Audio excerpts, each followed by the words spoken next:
Ever wonder what could be preventing you from becoming a better version of yourself? What if it is not about the circumstances? What do you do with your fear, and how do you spin that? The depth and urgency with which this conundrum is unraveled by Jordan Peterson in his latest talk may well alter the way you regard your own life. Hold on to your seats, because what you are about to learn may make you question all that you have ever known of yourself. Speaking of which, picture yourself at the rim of a canyon. It's daunting, isn't it? Either you will freeze on the edge, eyes wide with terror, or take that leap into a blank space.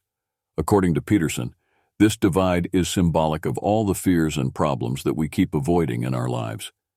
He challenges us to face our fears, and only by following your deepest fear, whatever that is for you, will the other side show up, which may be surprising, even beyond what we think of ourselves.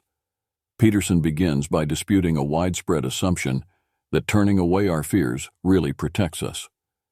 Going against the grain, he insists that it is this lack of confrontation-based effort and not face-saving street cred preservation that has us locked in a cycle of averageness. Then he adds, his voice rising, if you can get people to stand up in the face of what they are afraid of, then that gets easier. This is not just a feel-good claim. What is certain, it is an invitation to check in with yourself. Are you really breaking new ground, or simply getting by? Peterson builds a complex web of examples and analogies throughout the talk. He says that waste should be compared with the concept of being lost, which serves to illustrate how inefficiency wears away at our opportunities. Calculate how many hours a day you invest wastefully, he throws at me. If you value your time at $20 an hour, maybe you're losing $50K a year. That is a sobering thought that comes at you violently and makes you wonder about how much time of your life have wasted away. Yet it is his treatment of personal responsibility that makes Peterson's message uniquely compelling. He also introduces the notion of a conscience, which he defines as a pesky internal voice that nags you into hearing it out before acting rashly. Peterson states to Cheswick, "You can ignore it if you like, but the price for doing so is usually severe." This voice, he proposes, is more than just an ethical compass, but a direction towards the life in which we can be real.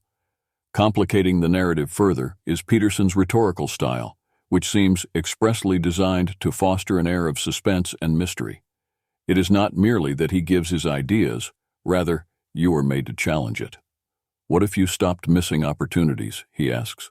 What would your life look like if you actually lived as yourself?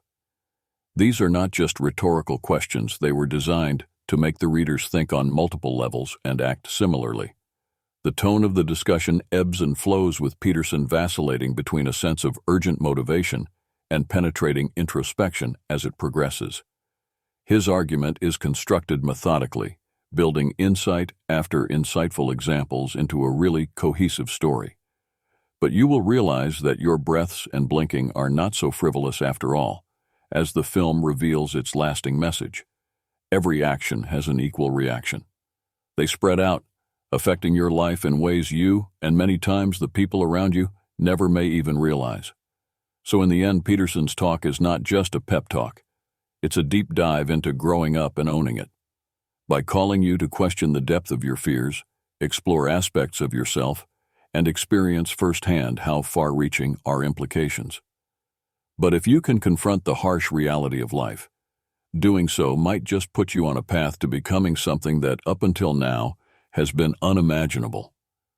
Let me know your thoughts below, and also, are you ready to shake up everything?